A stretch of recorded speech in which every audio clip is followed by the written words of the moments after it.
Muy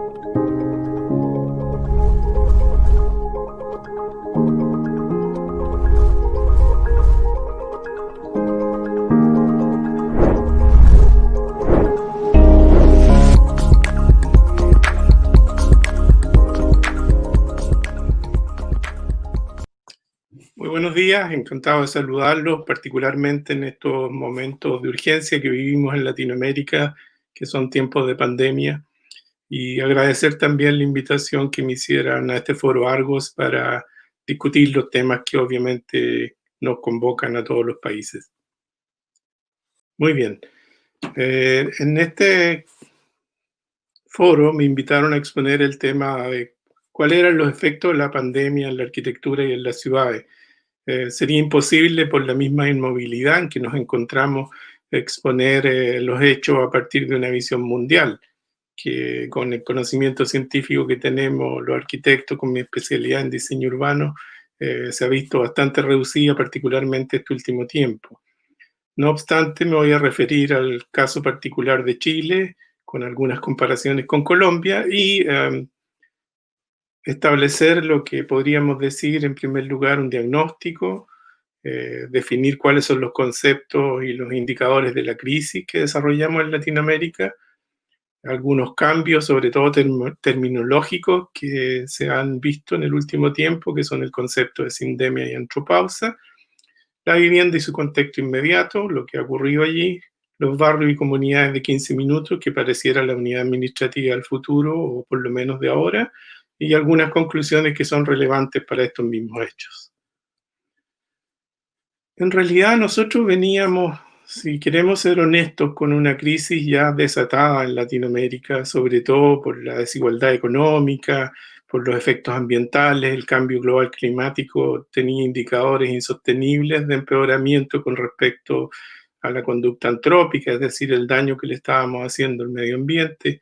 Y allí tenemos algunas de las cifras que tiñen Latinoamérica con un estado no muy favorable. Por ejemplo, el 15% de las aguas en total reciben tratamiento adecuado, y esto afecta a economías que están basadas precisamente en la sanitización y el tratamiento de las aguas servidas, como todas aquellas que tienen sus economías basadas en productos agroalimentarios o en culinaria. Por ejemplo, Perú, que exporta precisamente todos los materiales ligados a este tema.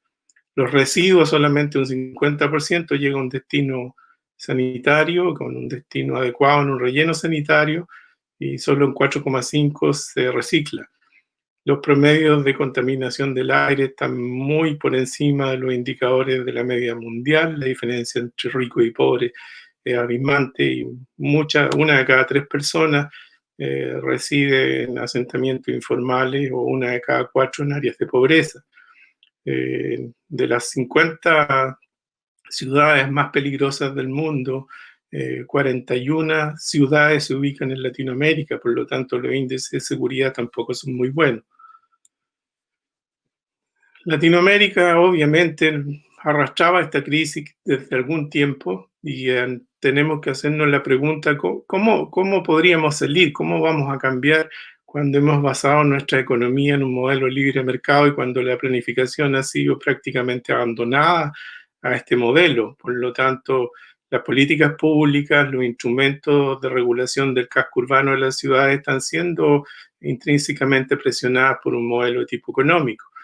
En el caso de lo que experimentaron en Brasil, por ejemplo, la imagen, los médicos y el personal de la salud protesta en el momento en que se juega el mundial en ese país, y dice: queremos hospitales con el mismo patrón de diseño y el mismo patrón de inversión que los estadios en que se va a jugar el mundial de fútbol. Y por el otro lado, en Chile, los jóvenes de la educación primaria, secundaria y universitaria protestan porque quieren una educación de calidad y sin costo para sus padres. Por lo tanto, este descontento urbano es patente, es permanente, y ha causado estragos en Latinoamérica, y dice que la sociedad está cambiando porque necesita más calidad de vida, más acceso a los bienes, que es lo que los sistemas gubernamentales están proporcionando. La crisis, obviamente, en Chile se desata con el estallido del 18 de octubre, en que las masas sociales no quieren más inversión económica, no quieren más cobros excesivos, sobre todo en fondos de pensión, en sistemas nacionales de salud, en educación, y otros, como por ejemplo lo que gatilla el conflicto, que es la subida o el alza del transporte público. El 8 de marzo, al igual que en muchos países, Chile cierra fronteras y declara un estado de catástrofe permanente que por lo menos va a durar hasta noviembre y diciembre de este año, con posibilidad de prolongarse más adelante. Por lo tanto, los síntomas de la crisis que hicimos el análisis en la imagen anterior, más estos dos hechos que por cierto gatillan y convocan a la población a tener un nuevo enfoque, sobre todo en lo que dicen los conglomerados urbanos y la forma en cómo nosotros estamos habitando nuestras ciudades. Dos términos se acuñan como conceptos nuevos: el concepto de sindemia, que en el fondo es una sinergia entre epidemia y aquello que le va pasando a las personas desde el punto de vista social y biológico. Por un lado, referirse a la crisis social que veíamos en las imágenes anteriores, y por el otro, la crisis sanitaria al cual se han visto sometidos todos los países del mundo. Y por el otro lado, el concepto de antropausa, que es la disminución de las actividades a nivel global, de la actividad humana, y a nivel internacional un comité de científicos acuña este término para referirse a la paralización de las actividades, sobre todo urbanas y de la industria, y en consecuencia la fauna salvaje comienza a ocupar espacios que le habían sido negados. Vamos a ver dos videos que son ejemplificadores de lo que estábamos diciendo, de la antropausia tanto en Santiago de Chile como en Venecia, Italia. En Chile, Puma pasea por calles de Santiago en toque de queda por COVID-19. Autoridades creen que este felino bajó de las colinas y pudo acercarse a la ciudad porque había muy poquita gente afuera de las casas. Tras su captura, este animalito salvaje fue trasladado al Zoológico Nacional. Esta no es fake, porque ayer le presenté las imágenes fake de los animales así en las ciudades. Esta no, esta sí era de veras. Así amanecieron los canales en Venecia, con aguas totalmente limpias y hasta con peces. Es otro de los efectos secundarios del coronavirus que deja en evidencia cuánto contamina el hombre. Sin turismo, sin balsas, sin carga y descarga, no hay contaminación. El cambio es significativo y está a la vista. El agua está prácticamente transparente y encima tiene gran cantidad de pequeños peces. Con esto nos damos cuenta que el turismo deja algunas cosas más que ganancias. Y parece que a Greta le gusta esto.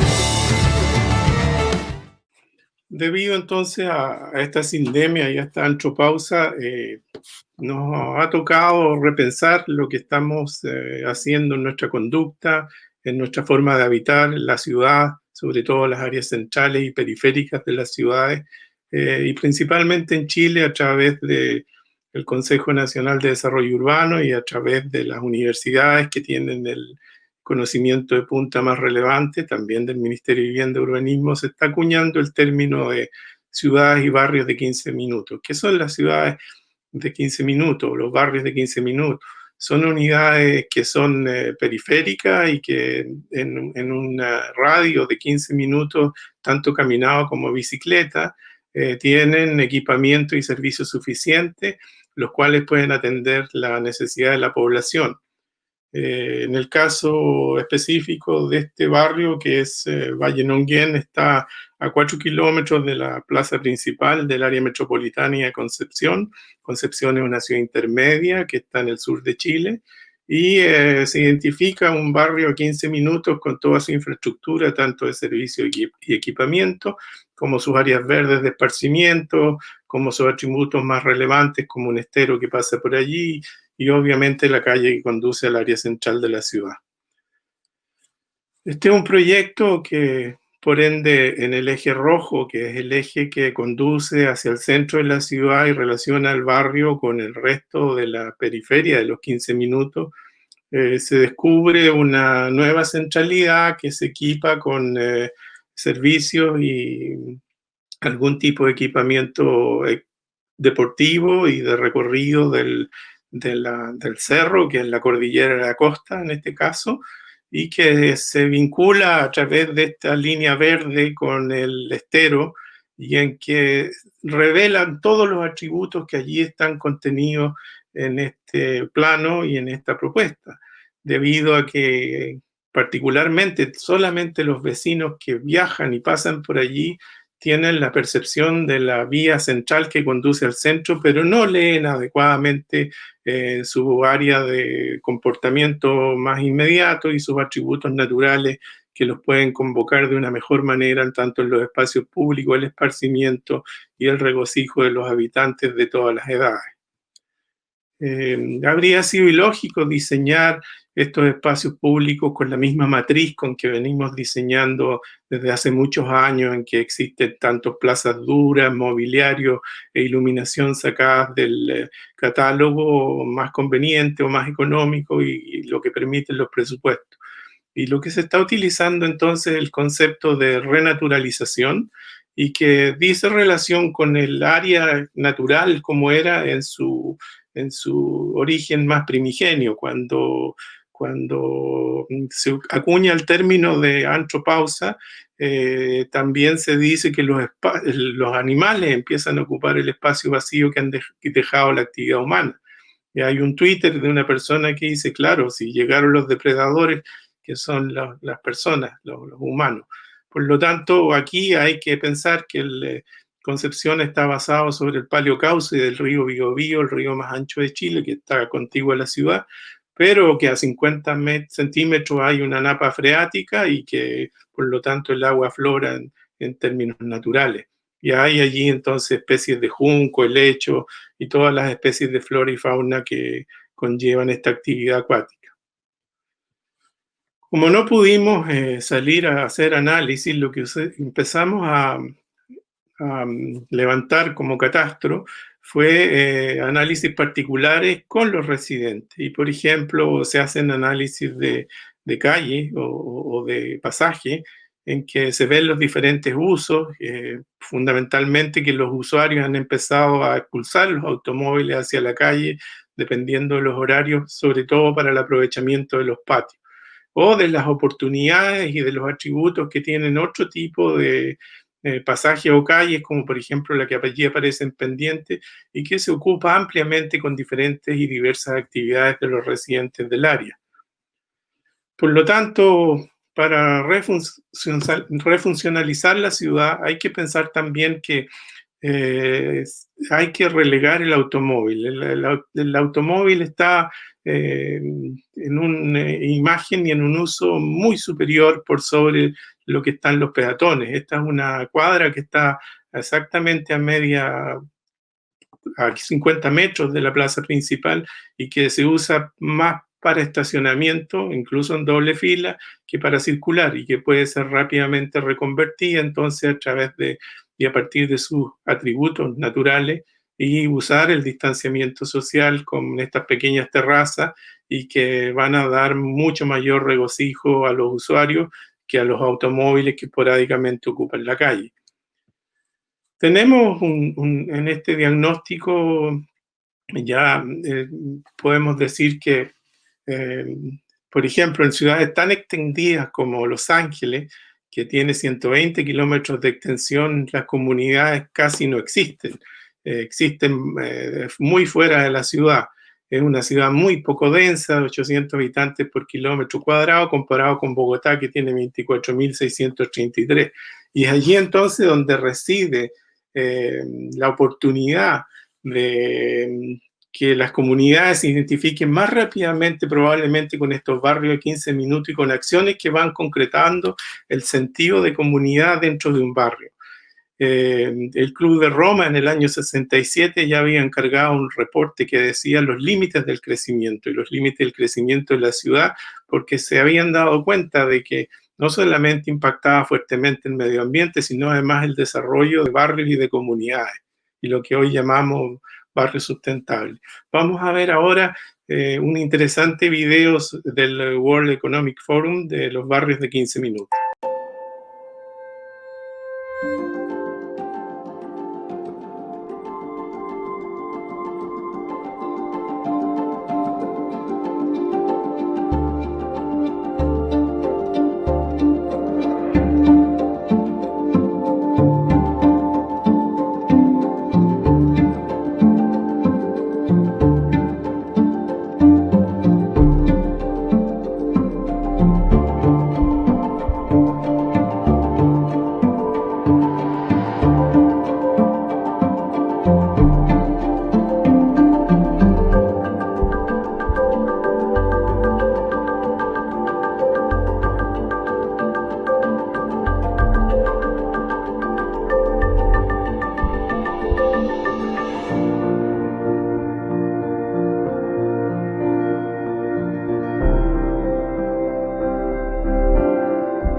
Hay dos hechos que son irreversibles, sobre todo para la población chilena. El día 1 de abril del año 2020, de este año, el presidente de la República promulga la ley para la modalidad de teletrabajo y trabajo a distancia desde las casas. Y por el otro lado, el 17 de agosto de este mismo año se promulga el proyecto 5G o se firma el proyecto 5G, que aumenta en 10 veces la velocidad del promedio de navegación. Ambos hechos dicen relación con que la movilidad en las ciudades va a ser disminuida y en que probablemente vamos a permanecer mucho más tiempo en nuestras casas del que tenemos pensado o del que habíamos pensado antes de los efectos del coronavirus. En vivienda y contexto tenemos dos hechos, uno lo vamos a revisar más tarde, pero el primero es que la ciudad es siempre vertical. La autoridad no incluye a las personas, son muy pocos los eventos participativos y verdaderamente por el otro lado las masas sociales, como lo veíamos al principio en los síntomas de la crisis, nos están planteando una verdadera revolución de participación y que sean considerados en la toma de decisiones que conlleva la planificación urbana. El estado de la vivienda es bastante dramático en Chile. En una vivienda de 54 personas viven 4, de 54 metros cuadrados viven 4, lo que reparte 13,5 metros por persona, y se le agregan allegados, es decir, una pareja que puede llegar con 1 o 2 niños, lo cual disminuye a 7,7 metros cuadrados por persona. Comparativamente con una vivienda de clase media de 140 metros cuadrados por 4 personas, eso da 35 metros cuadrados por persona. Esto dice relación con que una clase social que tiene más acceso a mayores metros cuadrados de vivienda puede resistir bastante mejor la pandemia que las clases más desposeídas. Aquí hay un retrato de cómo se vive la desigualdad en pandemia, ¿no? Muchas familias, este es un departamento muy pequeño de 35 metros cuadrados, la vulnerabilidad se vuelve más alta porque la superficie es menor y porque hay hacinamiento. Entonces, ¿cómo se resguarda la seguridad de las mujeres, por ejemplo, o el acoso o la violencia intrafamiliar? El adecuado juego de los niños o el reposo, la concentración en el estudio en áreas tan chicas y que muchas veces son compartidas por muchas personas dentro de un núcleo familiar. Por lo tanto, en pandemia, cuando llegan los allegados o las personas, las parejas jóvenes que son probablemente hijos de la misma pareja central del núcleo familiar receptor, ven agravada esta proximidad y estas posibilidades de contagio porque no se puede tener los distanciamientos específicos que dictan los organismos de salud, sobre todo para la tercera edad, para los niños que están en edad de estudio. Y aquí entonces se ve una forma de proponer, pero un ordenamiento precario en que tanto los residentes nucleares como los residentes que llegan de allegados se podrían ordenar. Sin embargo, el espacio sigue siendo el mismo y hay 300.000 familias que viven en esta condición de allegados dentro de la crisis de 500.000 viviendas que tenemos nosotros como déficit. Hay un término al cual me quiero referir, que es el término del encierro, que definieron los ingleses como tal, que no es el mismo de cuarentena, porque no, la cuarentena restringe el movimiento para personas que han estado expuestas a un tipo de enfermedad infecciosa, pero no necesariamente un encierro como al que todos nos vimos sometidos. Por lo tanto, la casa se convirtió en una prisión, pero a la postre y a la larga de lo que avanzaba el enclaustramiento o el encierro, se convirtió también en un castillo de resistencia. Se aprovechó cada uno de sus rincones y se reutilizaron áreas y se externalizó a los jardines y a los porches o a las áreas intermedias entre el interior y el exterior. Por lo tanto, se volvió a cocinar, se volvió a amasar, se trabajó mucho el concepto de bienestar espiritual, material, biológico y mental. Se volvió a cultivar en las casas, se hizo jardinería y los programas de televisión y todos los programas de capacitación en línea atendieron estos aspectos. Hay una artista chilena, Paz Errázuriz, que dice que Chile es una fotografía de los desastres y que tiene que ver con el desgarro y la precariedad. Obviamente Chile se ha reconstruido muchas veces, ha experimentado los terremotos más grandes del mundo, Este es el octavo más grande, el 8.8, el 27 de febrero de 2010, donde se liberó 800 veces la energía de la bomba de Hiroshima y donde hubo 2 millones de damnificados y el 80% de la población fue afectada directa o indirectamente. Y en la imagen tienen la energía que libera el tsunami hacia las costas de Japón. Esta es una de las áreas que nos tocó trabajar en el plan de reconstrucción del borde costero. Este es un balneario muy popular, Dichato, que está a 40 kilómetros del área metropolitana de Concepción. Y este es el plan maestro que lo estamos utilizando también para la recuperación urbana post-COVID-19. Y allí se inventó una vivienda específica que se después materializó como la vivienda del borde costero con más o menos $5.000 adicionales que son para subir la vivienda sobre estos pilares y que deja pasar el maremoto y desgastar la energía hidrodinámica del agua. Por lo tanto, si somos capaces de diseñar una vivienda que tiene que ver con los desastres naturales, también debemos ser capaces de atender los problemas que va a generar el coronavirus en la vivienda. Y aquí, no solamente en el plan maestro, sino también fijarnos en las plataformas de futuro y las oportunidades que existen y que desarrollan los planes como tal para el ambiente social o para el capital social. Aquí hay un diagnóstico de postrauma para los niños en edad de preescolar y escolar que nadie atiende, sobre todo cuando hay un tema de mucho daño psicológico después de un desastre natural. Recupera Chile es un ejemplo de ello, es un ejemplo que no podemos dejar de soslayar porque no solamente ve el área física de reconstrucción, sino además de recuperación por desastre, es decir, de la sindemia, del daño social y cómo reinsertar a las personas después de un desastre natural. Para poder identificar entonces modelos de vivienda es probablemente un modelo aceptable a seguir el que diseñó el Grupo Elemental a través del Premio Internacional Alejandro Aravena, que propone solamente dar la mitad de la casa con una construcción y calidad superior para que los vecinos, en la medida de lo posible de su fuerza económica, vayan completando con la misma calidad en la medida de lo que puedan invertir el resto de la vivienda. Pero también identificar entonces que hay las posibilidades de que el urbanismo, así como los barrios de 15 minutos van a ir creciendo en infraestructura y servicios, puede haber algún tipo de avance de a poco, como la acupuntura urbana. Y aquí está claro que pasamos de una vivienda de 14 horas al día durante 5 días a una vivienda de 24 horas, 7 días a la semana. Por lo tanto, en vez de externalizar, internalizamos todas nuestras actividades y fueron muy importantes y han sido muy importantes todas las actividades exteriores.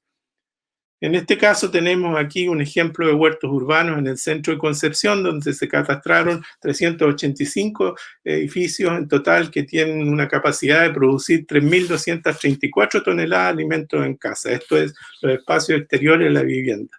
Y eso significa 500 camiones menos en el casco central de la ciudad. Si lo multiplicamos por 2 serían 1.000 camiones menos, disminuyendo el impacto ambiental, la fricción especial y la contaminación. Este es un barrio modelo que también utilizamos como un proyecto tipo en que se distribuyeron jardineras, se consiguió un sitio aledaño concesionado con la municipalidad donde se va a instalar un invernadero y una chipeadora para las podas de los jardines que normalmente se van en el camión de basura y que no tienen posibilidad de ser reciclados o de ser reutilizados en el sitio. Por lo tanto, el impacto ambiental también se reduce. O la implantación y planificación de huertas que van más allá de la cultura permanente o permacultura, del cultivo domiciliario, en donde se debe y se puede planificar dónde van las hierbas que son pertinentes a la cocina, dónde van las hortalizas, dónde van los vegetales o los árboles frutales. Los impactos negativos también del coronavirus ha sido el 50% de aumento en los residuos domiciliarios.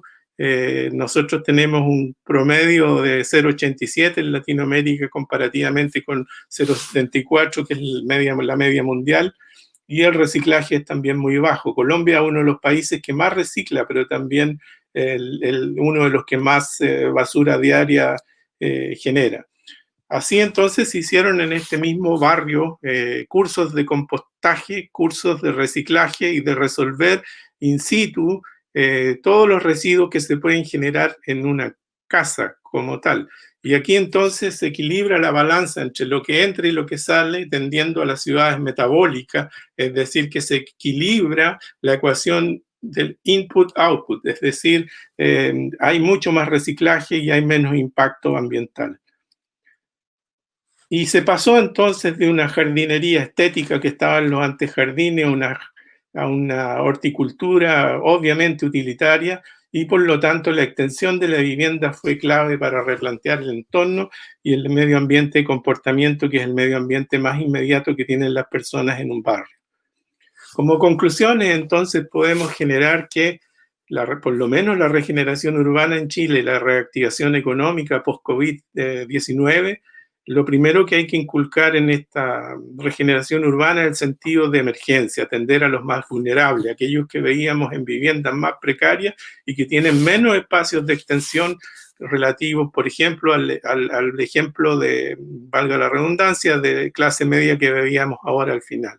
El concepto de una regeneración urbana incremental, de asegurar que ésta sea progresiva, ya sea a través de convenios de programación o de pequeñas tributos o convenios o presupuestos que va cada uno de los ministerios alocando en un proyecto más grande y que va haciendo posible una realidad mayor. Integración social y funcional para producir barrios diversos, con vivienda integrada, que sean inclusivos y que tengan estos bienes de servicio y equipamiento también multiuso. Una vivienda que tiene que ser vista como una vivienda multidimensional y con barrios y actividades obviamente residenciales dentro del concepto que desarrollamos anteriormente. Una sociedad y una comunidad colaborativa y cooperativa con acción social y un urbanismo táctil, es decir, no solamente táctico en el sentido de los grandes efectos que hace con pequeñas acciones, sino que con sensibilidad de diseño, que las personas se sientan identificados con sus lugares como tal. Policentral, es decir, que los barrios ya no responden a la centralidad del casco histórico de la ciudad, sino a los subcentros que estos mismos generan, y barrios de 15 minutos con identidad propia que crea lugares. Aquí nos referimos a la topofilia que hace 70 años acuñó Gastón Bachelard y el geógrafo Yi Futuan, que escribe el libro Espacios y Lugares y que quiere en el fondo definir el vínculo afectivo entre las personas y su entorno.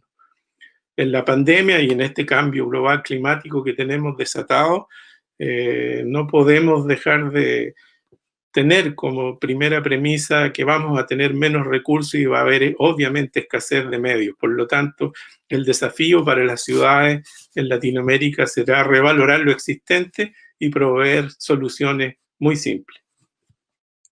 Muchas gracias.